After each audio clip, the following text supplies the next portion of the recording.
right?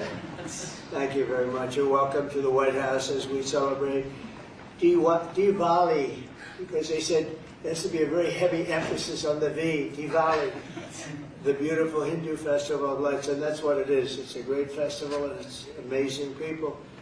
I'm pleased to be joined by the Director of the National Intelligence, and a woman that's done a fantastic job, Tulsi Gabbard, whoever you may be, Tulsi. Hi, Tulsi. FBI Director Kash Patel is really hitting his stride, Kash. Where's Kash? Right here. He is hitting his stride. That's the way we like it. Assistant Attorney General Harmeet Dillon. Harmeet? Right here, sir. Hi, Harmeet. And Pastor Paula White. She's been fantastic. She's been with us right from the beginning. We're greatly honored to be joined by the Indian Ambassador to the United States, Vinay Quatru. And it's very nice. You pronounce it perfectly. Ah, that's right. Oh, I wasn't too far off there. And his wonderful wife. And thank you very much. It's a great honor to have you.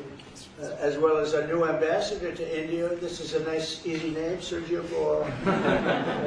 Congratulations, Sergio. You're going to do a fantastic job. And thanks as well to incredible Indian American business leaders, the biggest in the world, really. If you look at these companies, what they've done, the biggest in the world. CEO of IBM, Arvind Krishna, and Arvind, congratulations. I know you're working hard on a couple of jobs that I'm watching, and good luck with them, right? Good luck. It's amazing what you've done. Chairman and CEO of Adobe, and that Adobe is big stuff, and that's Shantanu Narayan. Thank you. Thank you very much, Shantanu. Nice to see you. Thank you very much. CEO of Micron Technology, we know what that is, Sanjay Marotta. Sanjay, nice to see you again. And CEO of Palo Alto Networks, Nikesh Arora. And I want to thank you very much for and great success. It's a hell of a group of people. And in addition to that, we have a lot of other tremendously successful people gathered. On behalf of all Americans, let me also extend our warmest wishes to the people of India. I just spoke to your Prime Minister today. We had a great conversation. We talk about trade, we talk about a lot of things, but mostly the world of trade. He's very interested in that. Although we did talk a little while ago about let's have no wars with Pakistan. And I think the fact that trade was involved, I was able to talk about that. And we have no war with Pakistan and India. That was a very, very good thing. But he's a great person, and he's become a great friend of mine over the years. In a few moments, we'll light the Diya as a symbol of faith in the victory of light over darkness. It's a beautiful term, light over darkness. That's what it's all about. It's knowledge over ignorance and good over evil. During Diwali, revelers recall ancient stories of enemies defeated, obstacles removed, and captives freed. The glow of the Diya flame reminds us to seek the path of wisdom and to work with diligence and to always give thanks for our many blessings. And we do have many blessings. Everybody in this room has many blessings. And even I will say, I'm not going to use the word fake news, I refuse to use it. The media has some good blessings. One of the blessings is that you didn't have to stand in the mud outside anymore. You know, you now have a beautiful stone surface, the identical color of the White House. For years they had to stand when we had press conference in the mud because it was grass, and I decided to take care of that, so I think they appreciate it. As we look back in the past year and really look up to the next number of years and hopefully decades and centuries, we've got much to be thankful for. And think of it, a year ago we were a dead country. This country was a dead country, and now we're the hottest country anywhere in the world. These guys can testify to that because I know this. I watch their stock prices, and they're like rocket ships, right? Do they ever stop? Let's keep it that way. Let's not talk about it, right? Let's just keep it that way. It's amazing. We have more than $17 trillion there, part of the reason.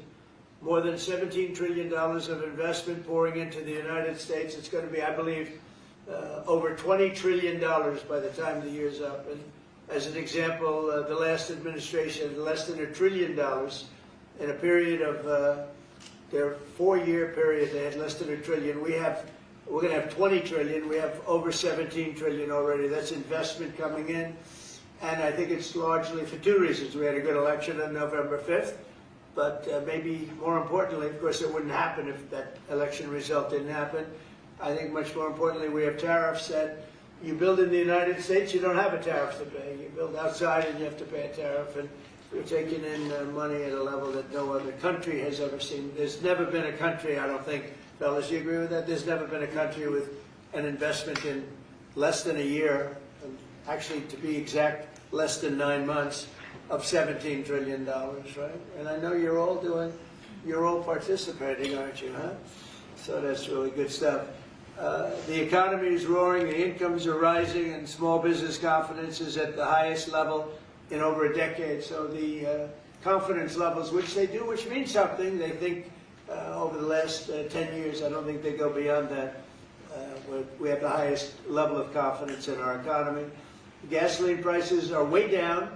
Grocery prices are way down. Energy prices are way down. Mortgage rates are down. We have a real stiff at the Federal Reserve. I can't help that. But he's going to be leaving soon. And inflation has been defeated. But even though his rates are too high, the economy has been amazing. Our border is secure, totally secure. We had nobody in the last 4 months coming through illegally, which is actually hard to believe because, they give me those numbers, but essentially it would be just about nobody. They actually say zero. That's actually hard to believe you get zero when you had millions pouring across a year and a half ago, 2 years ago, but we have it down to practically nobody. And they are coming in, but they're coming in legally. And we're forging peace all over the world. We're putting America first. We're getting everybody to sort of get along. And I just got a call from the Middle East. We're doing very well there. We have many, many countries, as you know, signed on to peace in the Middle East, and nobody thought they'd ever see that happening. The Hamas situation, where they're pretty violent people, I would say. That we could put that out in 2 minutes. We're giving them a chance. They agreed that they'd be very good, very straight. They wouldn't be killing people, and they have killed people. That wasn't the deal we made. But if they don't honor the deal, they'll be taken care of very quickly. But I'd rather not have to do that. But we have total peace in the Middle East. We have levels of friendship with everybody, and every countries that hated each other now love each other. Nobody ever saw anything like it. I think you guys are pretty surprised over here, right? You're surprised, but a lot of people are surprised. Are you guys surprised? Peace in the Middle East. You've been hearing about it for as long as you've been alive, and it's been a lot longer than that. You're still pretty young, but we have peace in the Middle East, and so as we light the Diya, we look forward to a new year and a greater peace and a greater everything for all of us. And we want tremendous success, tremendous health. We're doing a lot of things in the world of health. And the autism situation is just crazy when you think of it. And you go back 20 years, it was 1 in 20,000, and now it's 1 in 12. Is that hard to believe? When I hear that number, it's not even believable. And we think we're onto it. Bobby is doing a great job, and Dr. Oz, all of them, they're really working hard. Nobody's ever seen anything like that. And it's been a very important factor for me. I just say you got to focus on that. We think we have a lot of the answers. We've announced a lot of the answers, actually. But we're looking at many things. We've made tremendous progress. And maybe the thing we've done the best on is prices for our drugs. We have favored nations now, where other nations, as you know, were paying a small fraction of what we were paying. And this was, for many, many years, this was happening. This was set up 30 years ago, where we were paying 10 times more, 12 times more, 5 times more, always tremendous numbers more. And I said, we're not doing that anymore. And the drug companies have agreed, and the countries have agreed. Now, if I didn't have tariffs, I wouldn't have been able to get it. I said, well, if you don't agree, we're going to charge you tariffs for more than the equivalent amount. And amazingly, everybody agreed. So our drug prices are going to be coming down 100%, 200%, 300, 400, 500% in some cases. A bill that cost $10 in London would cost $120 in, think of it, $120 in New York, or any place in this country.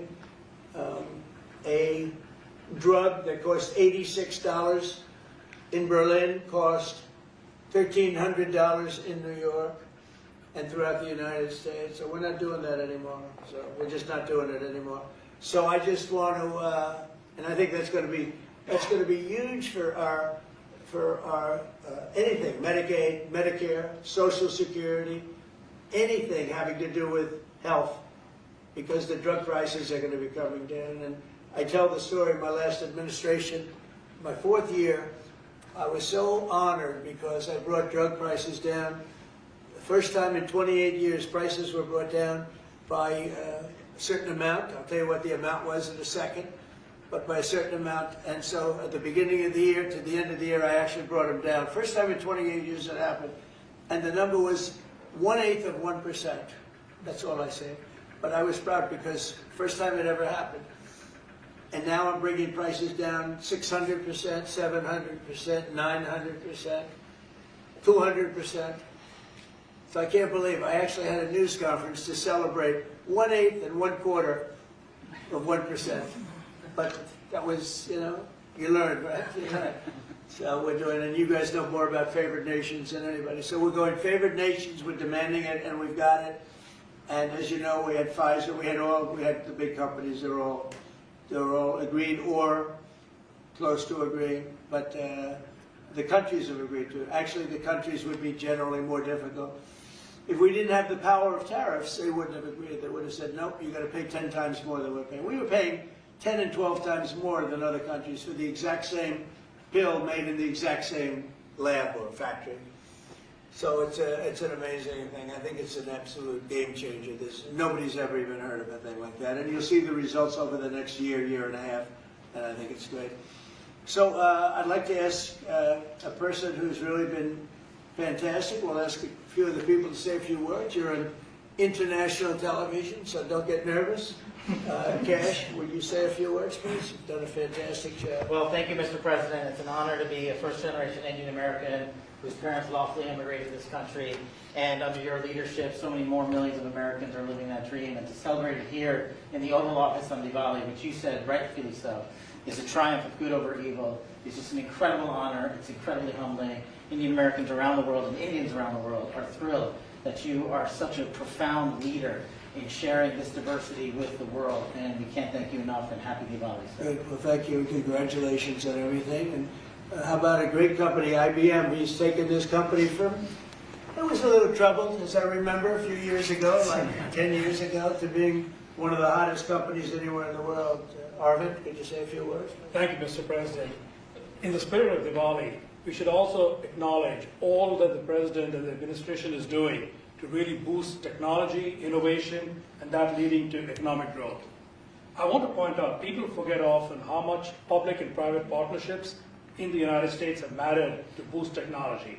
You look at semiconductors, you look at space, you look at the internet, mobile, and hopefully quantum down the road. So, Mr. President, I'd like to thank you for all that you're doing to boost our technology leadership. Well, you have done amazingly, and I just think it's incredible. I know exactly what you've been through, because it was a troubled company until you came along, and you made it very untroubled. You made it a rocket ship, so I congratulate you. Thank you very much.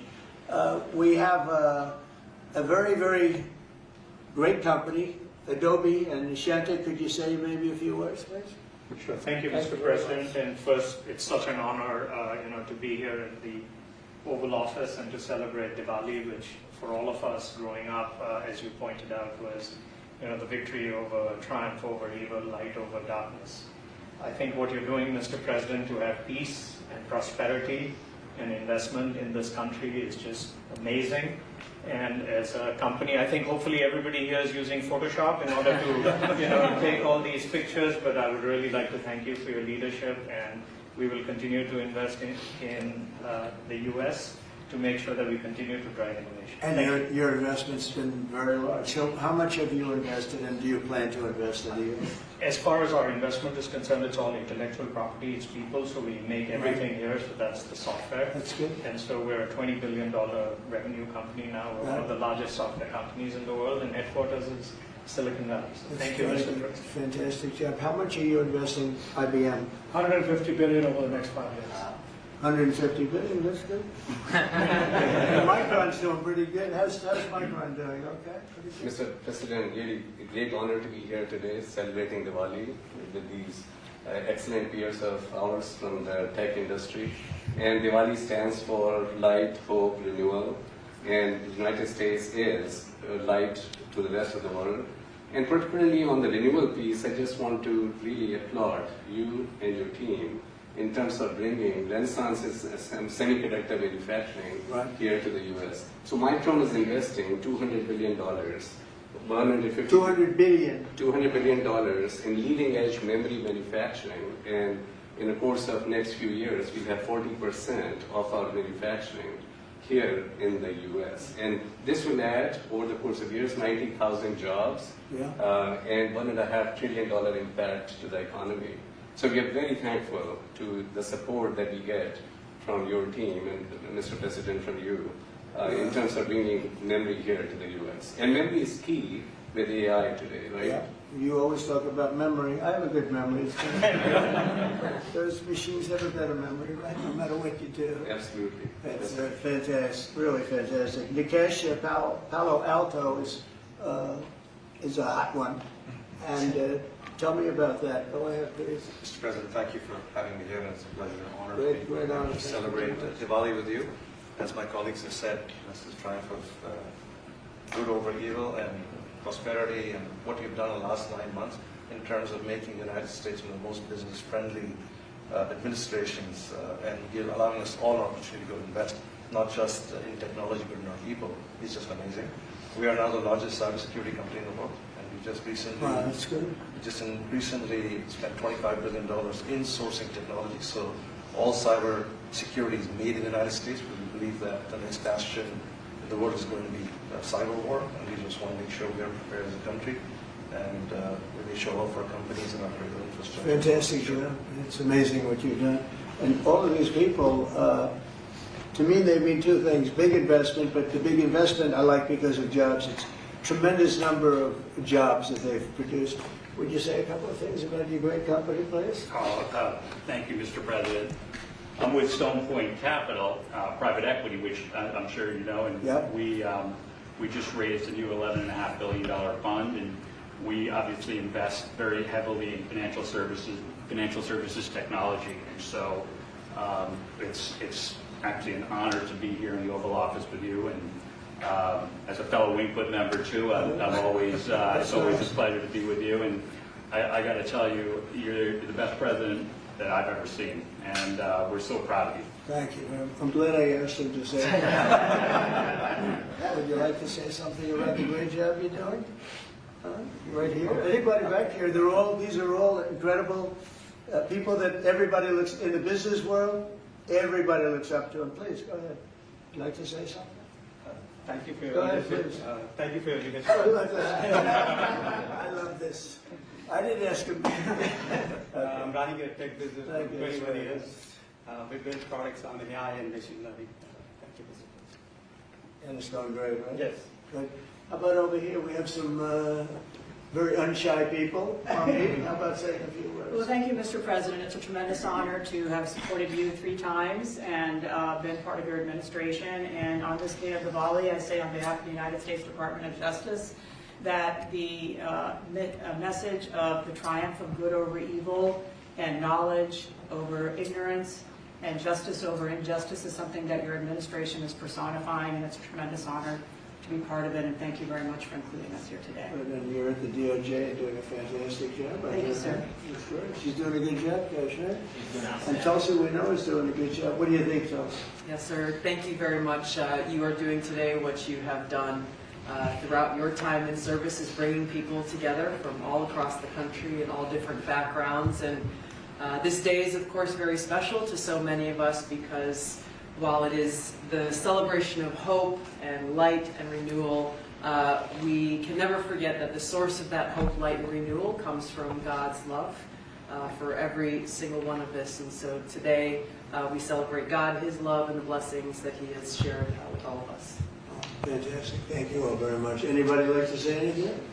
Or would you like to say something, please? Mr. President, let me start, first of all, by expressing a deep sense of gratitude for opening up White House, Oval Office, your home, to mark Diwali's Festival of Lights, which is celebrated by over 1/5 of humanity.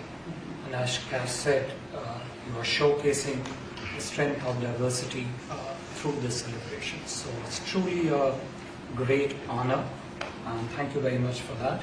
May I also, on behalf of my Prime Minister and my own behalf, wish you and your loved one a very, very happy Diwali greetings, particularly to over 5 million strong Indian diaspora in the US. Right. And may I close by making a wish, which is normally we do for Diwali. We wish that the light of Diwali continues to shine on your success and on the strength of India-US partnership. Thank you very much. Spoke to him today. He's doing well. And your country is doing very well, you know that. Thank you, Mr. President. So we're supposed to light something, but I thought maybe because he's had such an outstanding year, I'm going to ask Arvind to maybe do the honors. Can you handle it for me, Arvind? I think you might do a better job than me. So if you could take care of that, it'd be great.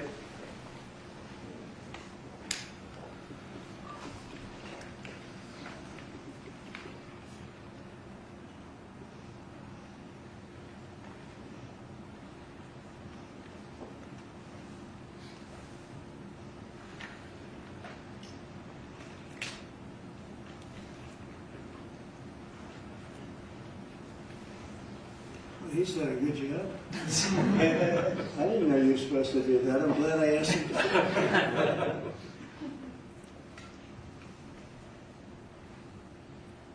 Would you like to come to the light? Yeah, if you want.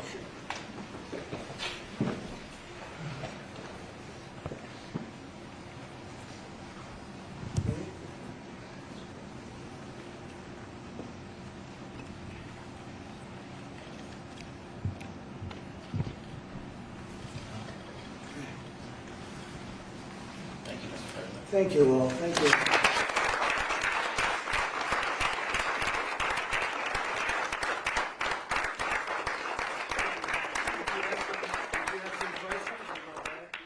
Mr. President, the meeting with Vladimir Putin is canceled or put on hold. Do you know what happened there, and does that affect your decision whether or not to send tomahawks to Ukraine? No, I don't want to have a wasted meeting. I don't want to have a waste of time, so I'll see what happens. But we did all of these great deals, great peace deals. They're all peace deals, agreements, solid agreements, every one of them. But this one, and I said, go to the line of battle, the battlefield lines, and you pull back and you go home, and everybody take some time off, because you got two countries that are killing each other. You got two countries that are losing 5,000 to 7,000 soldiers a week. So we'll see what happens. It's we haven't made a determination. Are you asking the Justice Department to look into the federal investigations into you and look for compensation, and how much are you asking for? Who's asking for what? Are you asking the Justice Department to pay you compensation Who's for compensation? your federal investigations into you?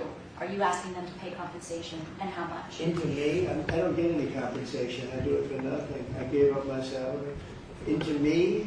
No, it's going to be the Justice Department. Are you asking them to pay you compensation for the federal investigations that happened to you?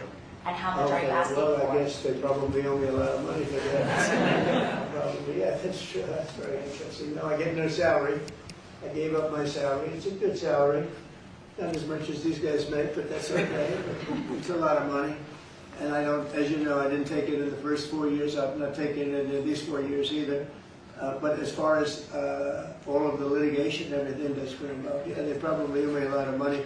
But if I get money from our country, I'll do something nice with it, like give it to charity or give it to the White House while we restore the White House. And we're doing a great job in the White House. As you know, the ballroom is under construction. It's going to be. They've been trying to get it for 150 years, and it's really.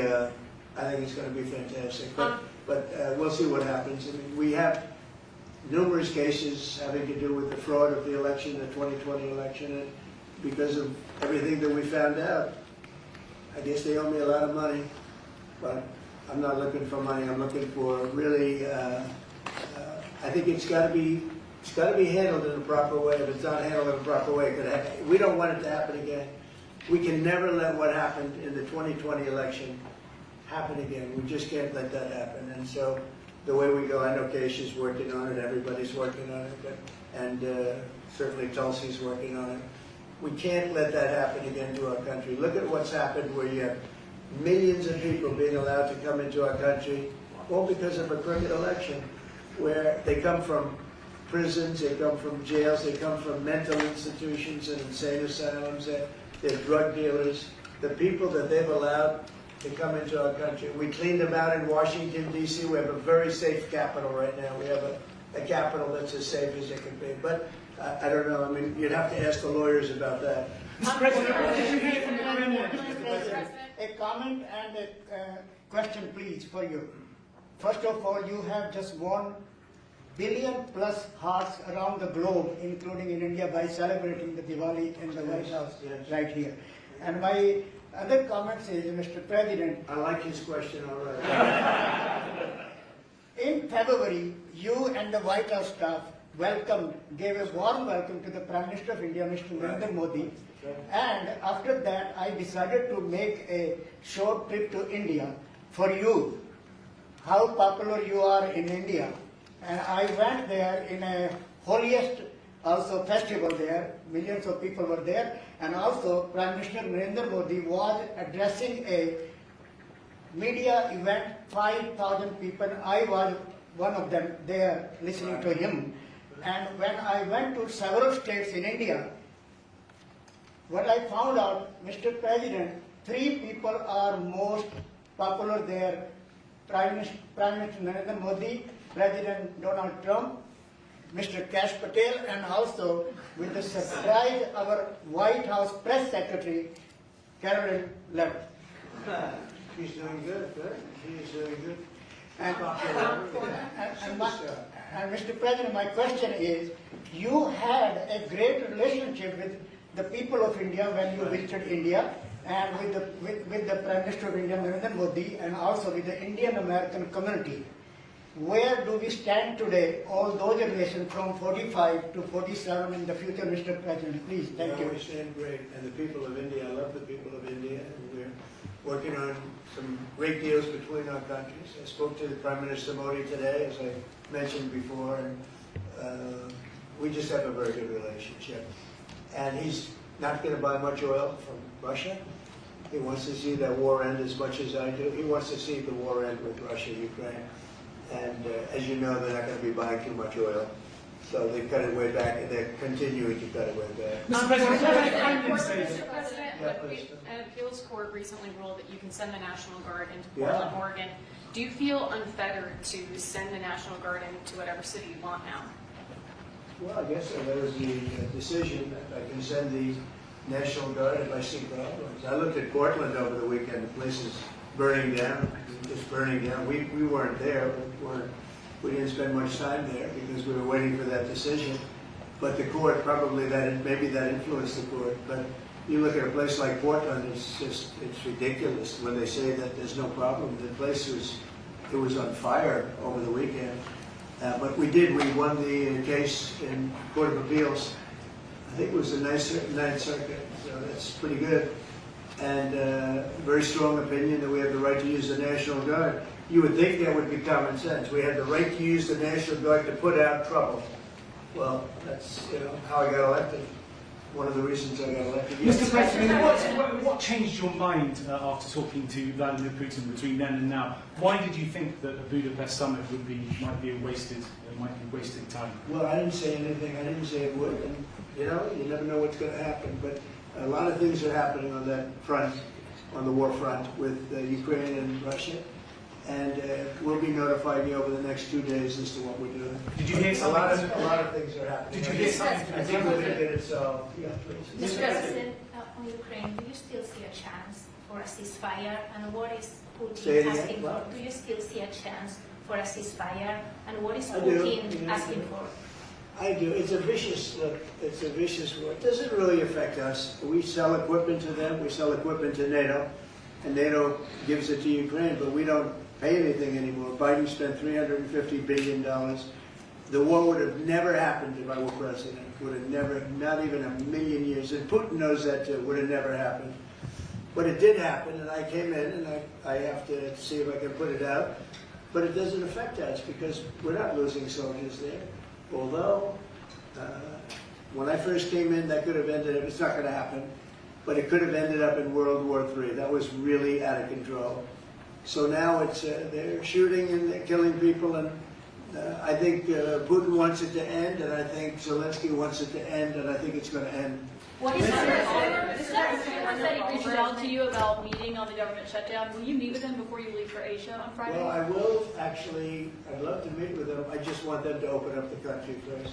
You know, the country is so hot right now, and they've never voted against, you know, continuation. They've never voted against. They've never done that. They're doing this because they have Trump derangement syndrome.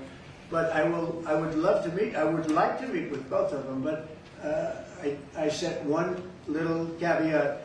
I will only meet if they let the country open. They have to let the country open. The people want to go back to work. They want to be served. They need the services of some people, and a lot of people need the money, the payroll.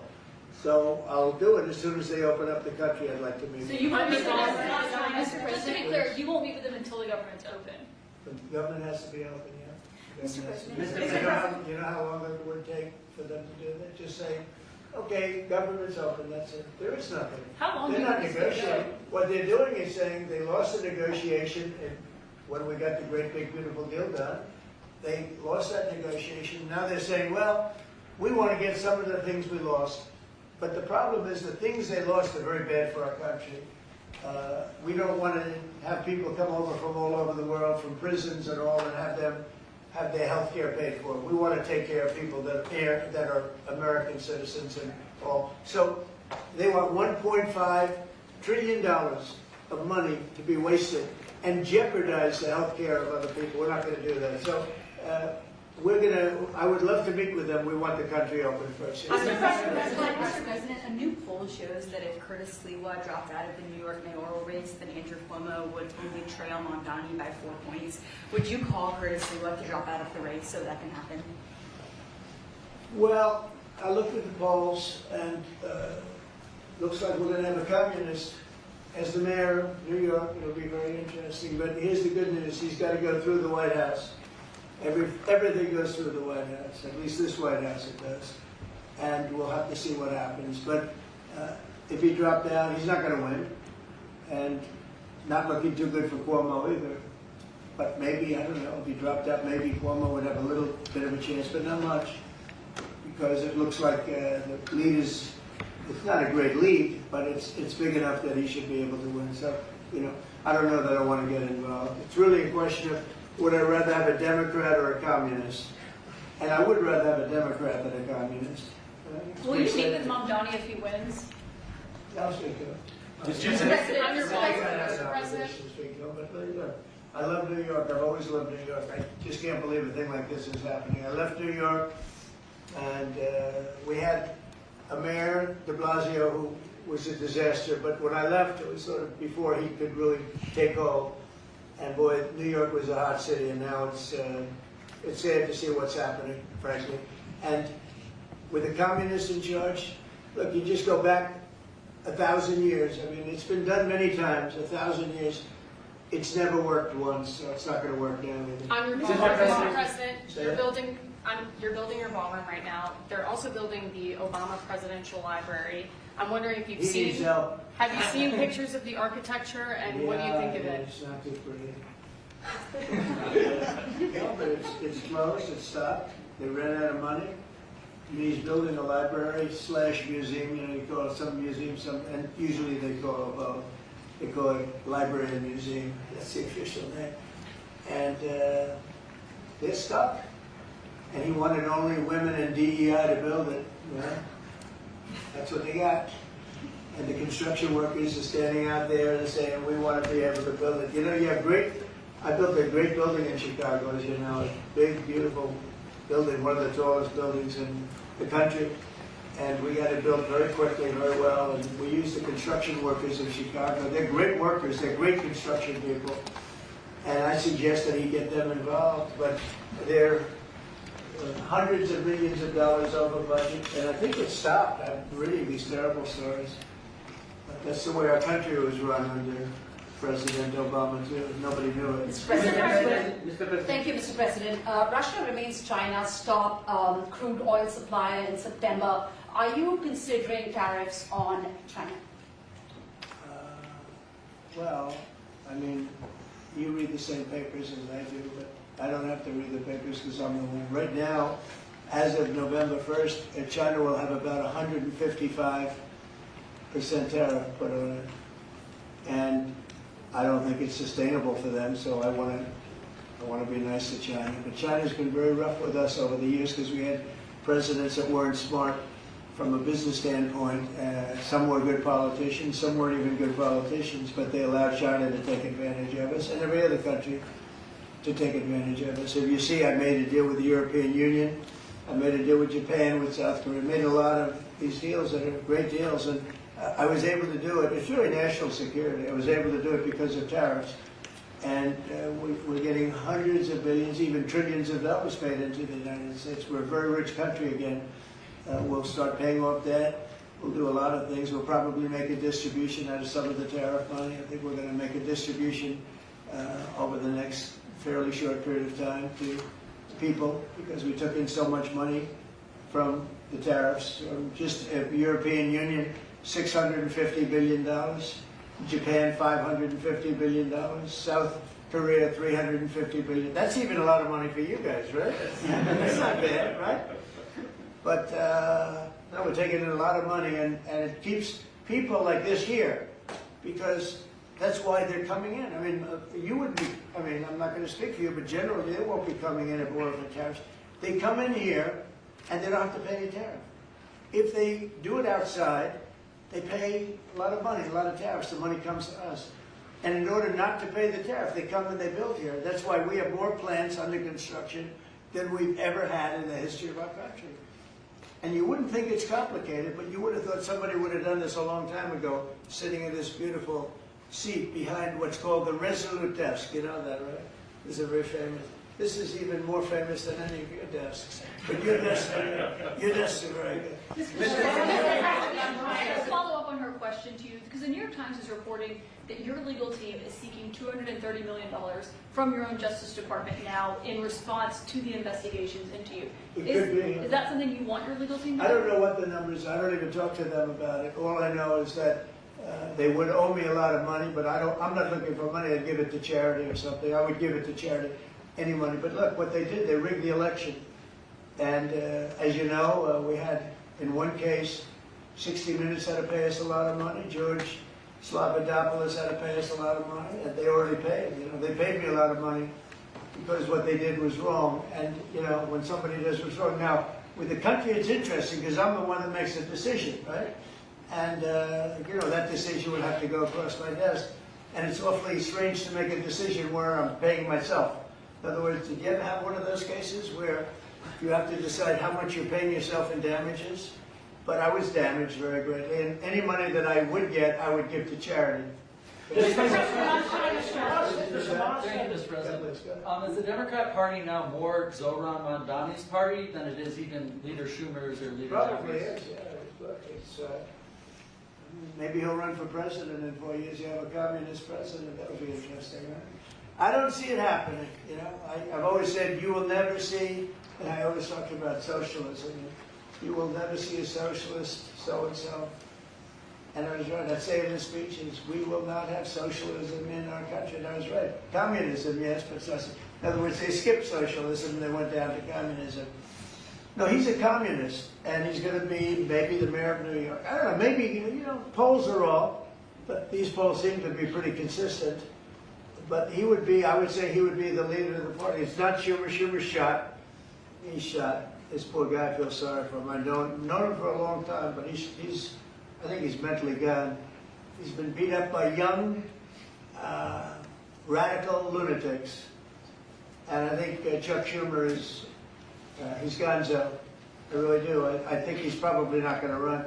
It shows that he's losing in every poll. Now, this is hard. You know, he wants to meet with me. It's sort of hard to meet with a guy after I make a statement like that, but I'm just giving you the facts. I think Chuck is probably finished. I know some people, Democrats, that would be good. Some good politicians and some, reasonable people.